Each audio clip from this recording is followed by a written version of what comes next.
Assalamualaikum warahmatullahi wabarakatuh. Salam sejahtera, Om Swastiastu. Perkenalkan, nama saya Pungki Joko. Sehari-hari saya bekerja di lembaga rehabilitasi di wilayah Kampung Bali, Jakarta. PBM merupakan suatu gerakan masyarakat dalam turut serta membantu saudara-saudara kita yang mengalami masalah dengan penggunaan narkoba. Setelah PBM berdiri, tentunya diperlukan kegiatan dari awal sampai akhir yang dilakukan oleh petugas atau kader dari PBM. Pada kesempatan ini, kita akan mendiskusikan kegiatan-kegiatan tersebut. Pelaksanaan PBM dapat dibagi menjadi 6M. Pertama, mengenali pengguna narkoba.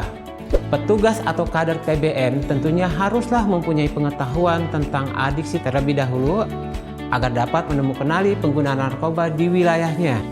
Hal ini penting sekali dalam menjaring keberadaan mereka untuk diberikan layanan lanjutan. Kedua, memberikan informasi mengatasi penggunaan narkoba. Ketiga, penjangkauan. Keempat, mendampingi dan memberikan dukungan. Kelima, melakukan rujukan ke layanan kesehatan atau sosial. Keenam, melibatkan pengguna narkoba dan masyarakat untuk memberikan bantuan dan dukungan. Untuk memperjelas pelaksanaan PBM, kita akan membahas satu persatu. Bagaimana kita bisa mengenali seseorang yang terlibat dengan masalah pengguna narkoba? Untuk itu, dapat dibagi menjadi 5M.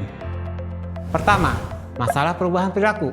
Kedua, masalah kebersihan dan penampilan. Ketiga, masalah perubahan alam perasaan. Keempat, masalah kesehatan. Dan kelima, masalah di sekolah atau pekerjaan.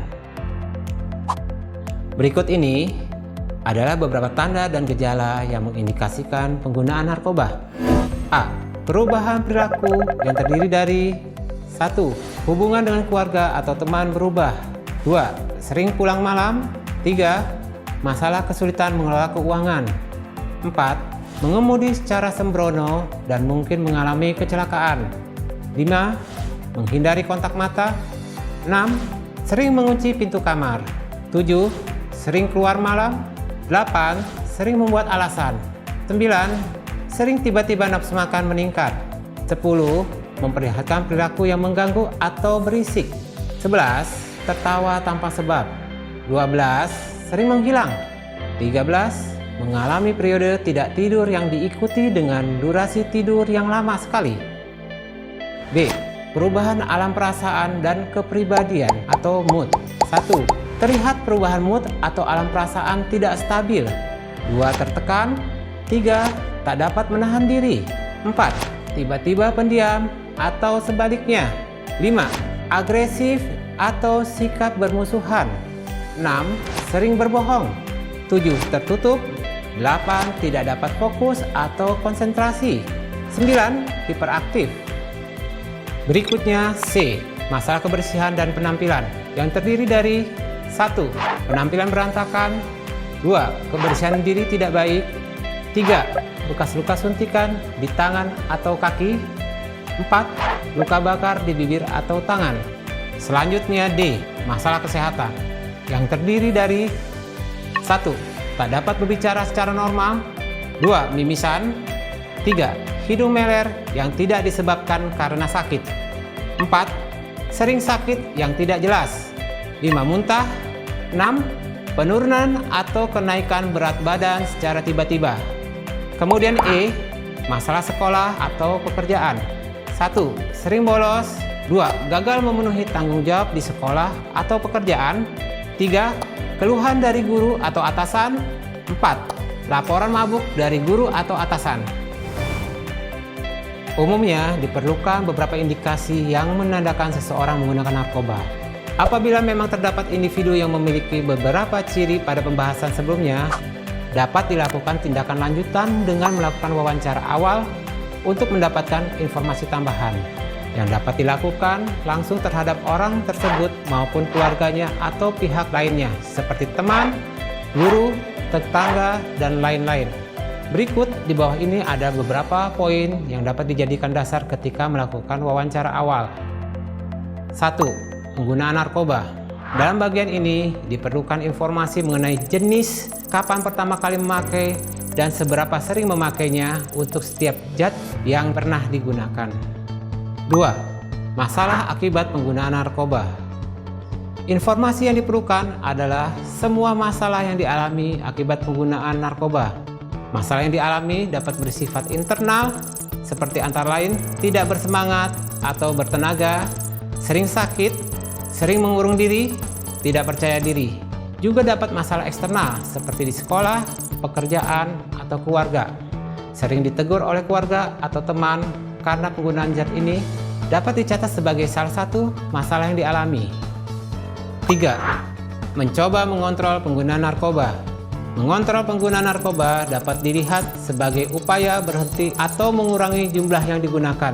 Misalnya dari 10 batang menjadi 3 batang. Atau mengurangi frekuensi penggunaan dari 5 kali seminggu menjadi 1 kali seminggu. Yang perlu diingat dan dicatat adalah apabila upaya tersebut tidak berhasil atau gagal. 4. Peningkatan dosis atau jumlah narkoba yang digunakan atau toleransi. Terjadinya peningkatan jumlah narkoba yang diperlukan sehingga merasakan efek yang diinginkan dari menggunakan narkoba seiring berjalannya waktu. 5. Mengalami sakit atau rasa tidak enak atau tidak nyaman ketika berhenti menggunakan narkoba atau gejala putus zat. Terjadinya masalah kesehatan yang dapat ditandai dengan gejala seperti demam, pilek, pegal linu, pusing, gelisah atau cemas berlebihan, atau rasa tidak nyaman ketika menggunakan narkoba. Seringkali juga terjadi di mana seseorang menghindari hal ini dengan menggunakan obat-obatan dari dokter atau narkoba jenis lain. Mengalami lebih dari satu hal di atas mengindikasikan tingkat resiko sedang atau tinggi yang menandakan perlunya tindak lanjut berupa rujukan screening atau asesmen kepada penyedia layanan yang berkompeten.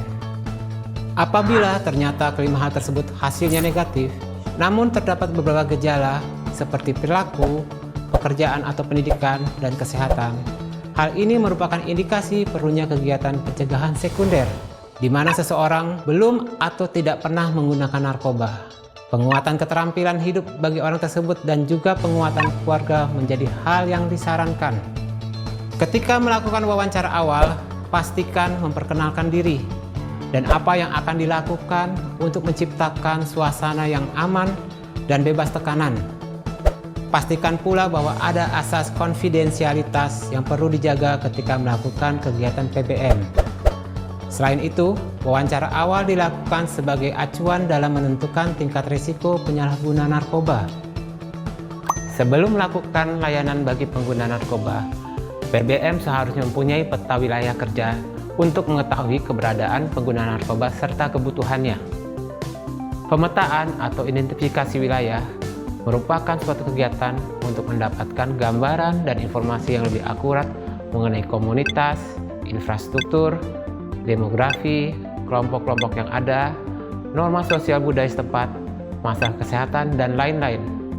Fungsinya adalah sebagai persiapan sebelum program PBM dilaksanakan atau intervensi dimulai, membantu penentuan pilihan wilayah dan kelompok sasaran sebagai target kegiatan serta sarana menyusun strategi kegiatan. Adapun pemetaan dibagi dalam 3 kategori, yaitu A. Peta fisik. Data yang dikumpulkan berisikan geografi wilayah berupa 1. Batas-batas wilayah seperti jalan, gedung, sungai, tanah lapang, dan lain-lain. 2. Batas wilayah administratif seperti nama jalan, kelurahan, RT, atau RW. 3. Kondisi fisik wilayah seperti rumah kosong, gang, pertokoan, pasar, dan lain-lain disertai situasinya. B. Peta non-fisik. Data yang dikumpulkan berupa 1. Data sosial seperti perkiraan jumlah pengguna narkoba yang belum menjalani rehabilitasi, yang sedang direhabilitasi, dan yang telah selesai mengikuti rehabilitasi. Karakteristik dan pola interaksi antar pengguna narkoba.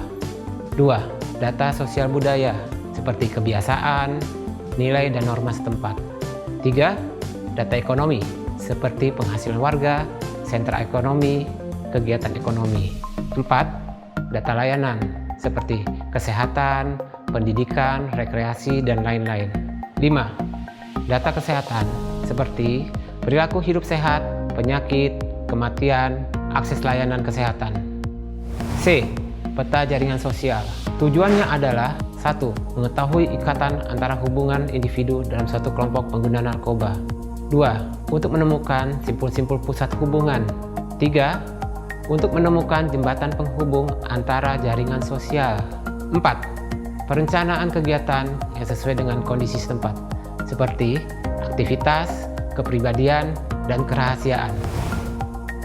Ini adalah contoh pemetaan wilayah X di Jakarta yang berada di pusat kota, di mana titik merah pada pemetaan awal merupakan tempat tongkrongan di mana pengguna narkoba sering berkumpul.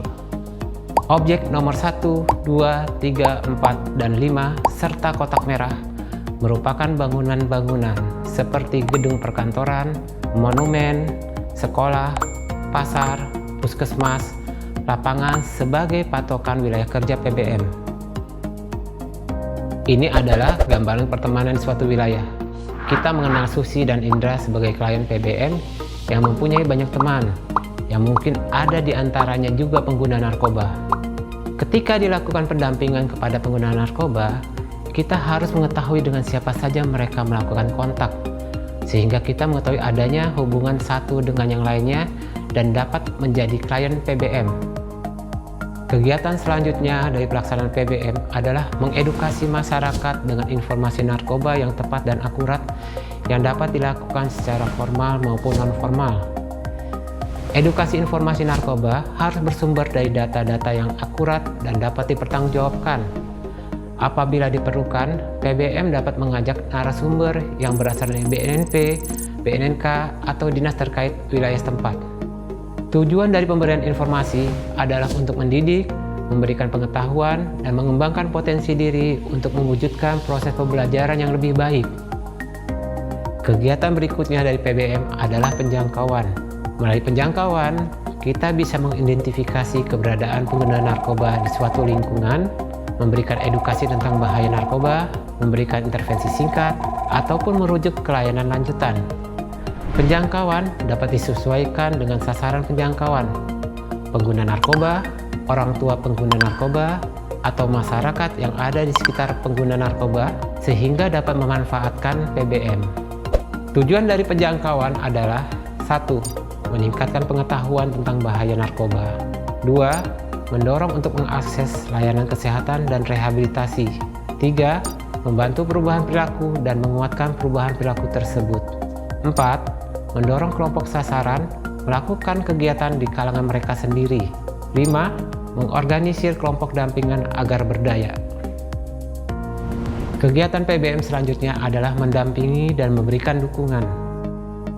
Pendampingan dapat berupa 1. Kelompok dukungan sebaya yang terdiri dari 2 orang atau lebih yang mempunyai masalah yang sama berkumpul dan berbagi strategi coping untuk merasa lebih diberdayakan dan timbul kebersamaan, sehingga mereka dapat belajar menghadapi permasalahan kecanduan narkoba yang dialami dan memulai kehidupan baru dalam pemulihan. Dengan tujuan menolong pengguna narkoba agar tidak merasa sendiri dalam menghadapi masalah, menyediakan kesempatan untuk bertemu dengan teman pemulihan lain, menolong pengguna narkoba menjadi lebih percaya diri dan kuat dari segi psikis dan sosial, berfungsi sebagai sebuah wadah untuk melakukan kegiatan, mempertemukan pengguna narkoba dari berbagai latar belakang yang berbeda, serta menambah dukungan untuk pemulihan, saling berbagi informasi, ide, dan sumber daya. 2. Intervensi keluarga berupa kunjungan rumah dan pertemuan keluarga. Kegiatan berikutnya adalah melakukan rujukan ke layanan kesehatan dan sosial.